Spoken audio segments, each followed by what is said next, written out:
কাঁচ হোক বা পাথর হোক, আঘাত করলে যেমন ভেঙে যায়, তেমনি মানুষের দুর্বল জায়গায় কথার আঘাত করলেও তার মন ভেঙে চুরমার হয়ে যায়।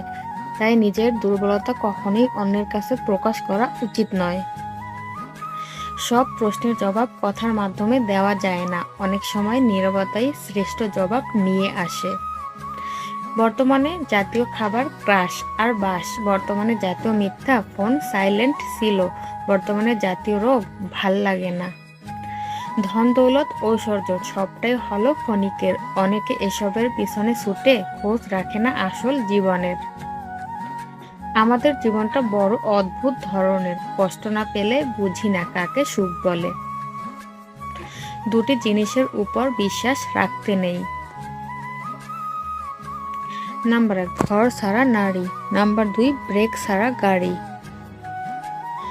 পরক্রিয়া মানসিক ব্যাধির মতো হয়ে গেছে। খোঁজ রাখুন আপনার বিশ্বস্ত স্ত্রী মুখোশের আড়ালে পরক্রিয়া জড়িত আছে কিনা।